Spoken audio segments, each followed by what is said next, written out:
से बचाने वाली दीपक। कल धनतेरस का पूजन करा, आज रूप चतुर्दशी, नरक चतुर्दशी का वर्णन किया महाराज।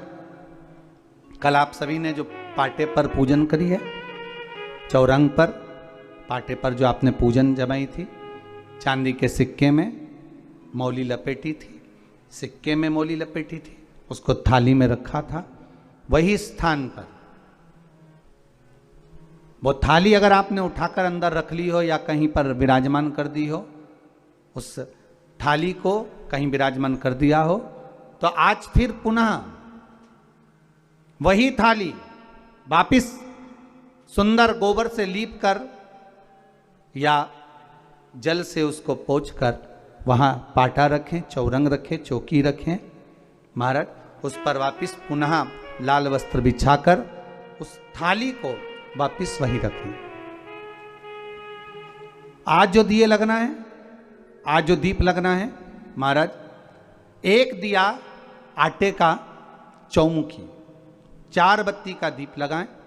उसमें चाहे तो सरसों का तेल डाल लें, तिल्ली का तेल डाल लें, चाहे तो उसमें मीठा तेल डाल लें, और 4 बत्ती उसमें होना चाहिए।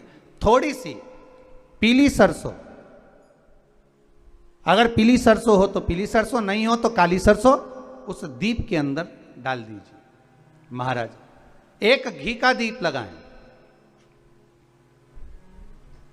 फिर ध्यान दीजिएगा, घी का दीप जो कलदार रखे हैं, लक्ष्मी जी का जहां पूजन कर रहे हो, लक्ष्मी जी का सीधा हाथ घी का दिया होना चाहिए। तो आपका कौन सा हाथ हो गया? उल्टा हाथ। लक्ष्मी जी का उल्टा हाथ, वहां पर रखो चौमुखी दीप, और महाराज जल का छींटा देकर उन जो सिक्के रखे हैं, जो लक्ष्मी जी रखी है, भगवान का जहाँ पूजन कर रहे हो, उस पर जल का छींटा देकर सुंदर भाव से माता लक्ष्मी का स्मरण कर कर, गणेश जी का स्मरण कर कर आप भाव से महाराज जल का छींटा देकर सुंदर वस्त्र अर्थात मौली कलेवा जो भी आपके पास में हो समर्पित कर कर भाव से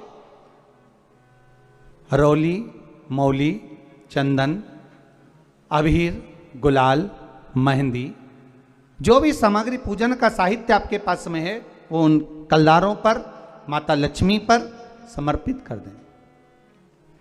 5 अमरबेल के टुकड़े, 5 कमलगट्टे, 5 हल्दी की गांठ उस पर समर्पित कर दें महाराज।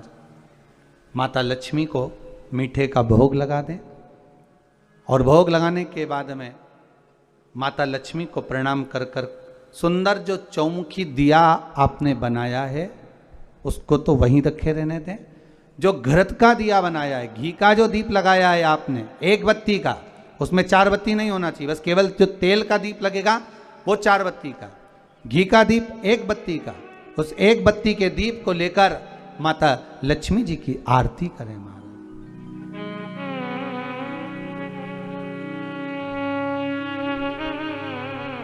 माता लक्ष्मी की आरती करें, और माता लक्ष्मी की आरती कर कर उनका अनुमोदन कर कर, उनको प्रणाम कर कर, निवेदन कर कर, नमन कर कर जब दीप को रख दें, तब माता लक्ष्मी के सम्मुख में अपनी झोली को पसार कर प्रणाम करें। माता लक्ष्मी से निवेदन करें, हे मां, आप रूप की देने वाली हो, आप नरक के भोग से छुड़ाने वाली हो।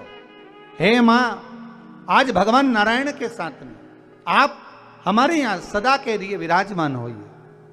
अपने इष्ट देव, अपने कुल देव, अपने पितृदेव का स्मरण करें।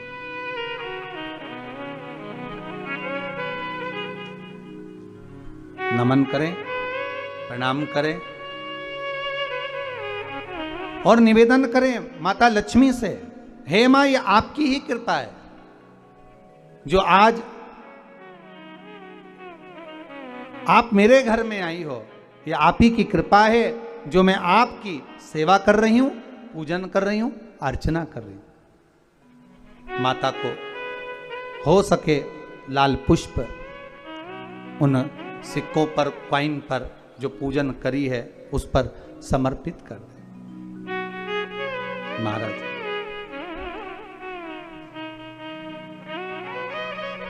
प्रणाम करने के बाद घी का दीप वहीं रखें, और जो चौमुखी दिया है, दीप है, उसको उठाएं, पूरे घर में घुमाने के बाद में सारे द्वार खोल दीजिए और सारे घर में घुमाने के बाद में जो मुख्य द्वार है उस मुख्य द्वार के बीचों बीच उस दीप को रख दीजिए। प्रणाम करिए, वापिस आ जाइए। महाराज द्वार थोड़ी देर खुले रखिएगा और माता लक्ष्मी का स्मरण करिएगा, माँ को प्रणाम करिएगा। भाव से, आनंद से आज अपन सब ने सुंदर भाव से रूप चतुर्दशी और नरक चतुर्दशी के महत्व को जाना है। ये 5 दिवसीय है दीप पूजन, दीपावली का पूजन 5 दिवसीय, जो सुंदर लक्ष्मी जी का सुंदर पूजन का विधान हमारे यहाँ 5 दिवसीय दीप महोत्सव मनाया जाता है।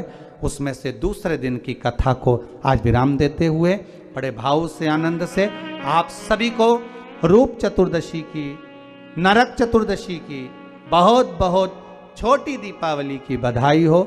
संपूर्ण भारतवासियों को, देश विदेश में विराजमान सभी श्रोता भाई बहनों को बहुत बहुत साधुवाद करते हुए आप सभी को छोटी दीपावली की बहुत बहुत बधाई। सभी को कल कथा के क्रम में दीपावली के पूजन को महत्व को जानेंगे और दिवाली का पूजन क्यों होता है, दीपावली के पूजन का